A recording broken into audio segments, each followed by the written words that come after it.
we have such an amazing king. Like, I don't know if y'all experience this, but do you guys ever experience like the Holy Spirit showing you visions, like really vivid visions of like superheroes, like here and there? I noticed that sometimes when we're going through a certain thing in our life, he usually will show a superhero that relates to what you're going through in that moment, right? It's so crazy, but it's so cool, it's so fun, it's so everything. Like, Holy Spirit has a beautiful sense of humor. Last night he also showed me Spider-Man. He showed me Spider-Man, but I don't know what that relates to, so I have to figure out later on, like, or whenever I pray about it and he gives me confirmation as to what he means. But I do have a word for someone. I'm gonna do the word for the Keep It video later on, but this word is very fresh, so I'm gonna do this word. It's very, very fresh. And this is so fresh to the point where you may have even been praying to God like just a while ago, or maybe this morning, like, God, what are you doing? Like, why are you putting me in this position? So you ever when God gives us instructions and it's almost like, okay, God, I'm gonna do it, but you start doing it and you're like, God, what was I thinking? Like, why would you put me in this position? Like, are you trying to embarrass me, God? Like, what's going on here? God, I ain't good at this, so I'm gonna say something to you. Okay. I just talked about in the other video reading First Kings, and I talked about how Solomon asked God for wisdom, and he asked God for the basics, right? And God blessed him with more, right? And I want to just give this word to someone, but God has put you in a specific position in something. He has told you to get into something, or he has put you in something that you feel that you're not good at, but God knows you're good at it. God knows you're good at it, or God knows you're going to be amazing at it. But because in the moment you don't feel like you're good at it, it may have even been something that you may have done in the past, and he brought it back to you and said, get back into this. And you finally got back into it. And you're like, God, I'm not as good as I was back then. I'm not as good as I was back then. This is a long dream or a passion or something that I love that I gave up on because I'm not good at it no more, God. Like, why you have me in this position again? I'm not good at it like I used to be.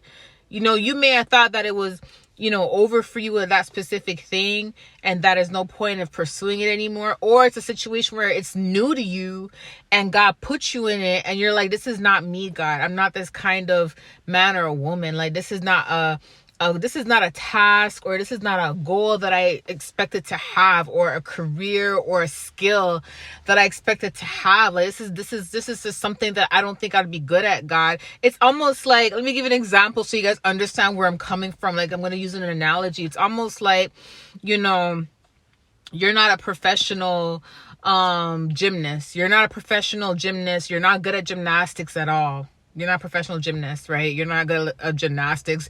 You're not even flexible to do gymnastics, child. Okay, like, you're not even flexible to do gymnastics because it's not like you've been practicing your whole life, or it's not like you go to classes or anything like that. And God may have thrown you in a gymnastics class or gymnastics program, and you're like, God, what am I doing? I don't even know how to get on my tippy toes, or I don't even know how to do certain things, or I can't even go past a certain level when it comes to, like, stretching my arms out or whatever. Like, I don't know, God, what you have me doing here, because I'm looking like a fool in front of everybody. I don't know what you're doing, but you have me looking like a fool, God. What am I doing?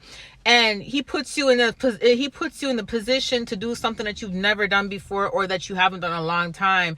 And it's almost like he's pushing you to keep going. And you're like, God, I don't know what to do. I just want to give you confirmation that you're going to be greater than what you thought, or you're going to be great if you thought you weren't going to be anything of it. Okay. I want you to know God is going to surprise you. It may take some time. But let me tell you something. God is going to bless you in that specific area. Just like Solomon asked God for wisdom, right? And God blessed Solomon with wisdom. So every time Solomon spoke, it was God speaking through him, which is what made him great, which is what made people be like, wow, this man has so much wisdom. People started to honor that because it was God speaking through him. It wasn't Solomon's own wisdom. It was God's wisdom, right? So if God can do that, you have to remember something. When God puts you in a program, or puts you in some type of skill or trade or career, or whatever he puts you in, ministry, wherever he puts you, you have to understand that in the beginning, you may not think that you're going to do good at it because you're not used to it. It's not familiar to you, right? So You have to understand that as you go along in it, God is going to start to work through you. Okay. One day you may not be no professional gymnast. Okay. Like you may not even know how to do the splits, how to flip or anything like that.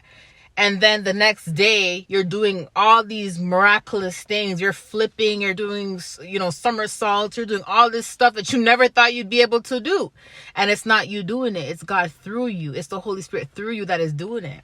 Do you see what I'm saying? And that may be why he showed me Spider-Man last night. I don't know if that makes sense, but I want to give you the confirmation that God has you in this specific situation. I don't know who I'm talking to or what about or what skill he just put you in, or but you feel like running from it, but he keeps telling you to stay and keep going at it, because he is going to surprise you. You are going to be greater than what he has shown you in your prophecy, or you are going to be great. If he hasn't shown you in your prophecy yet what you're going to be doing in it, but he has told you to do it, you are going to be great. Okay, or greater. You see what I'm saying? So if you've already done it before. So I just want to give you this confirmation that just trust in him, because once he starts to move through you, you are going to be that amazing violinist, or you're going to be that amazing doctor, or you're going to be that amazing, prophet, or that amazing pastor, or you're going to be, you see what I'm saying? When God is ready to work through you, I'm telling you, your hands are going to move, and you're not moving your hands. It's the Holy Spirit moving your hands. It's the Holy Spirit moving your legs. It's the Holy Spirit moving your lips. It's the Holy Spirit moving your ears, your eyes, everything about you. The Holy Spirit's moving, and you're going to be like, whoa, this is not even me. This is God. I didn't even know I can do that. I never thought I could ever be in a career like this or ever do something like this. And this is not me moving. This is God moving. Okay, so I'm going to give you this confirmation. When he says to stay at something and stick at something, it's because he is going to bless you in that area. Okay, so listen to him. I know it may look crazy, but I'm telling you, just believe in him and listen to him. Okay, I love you guys. I'll talk to you soon. Bye.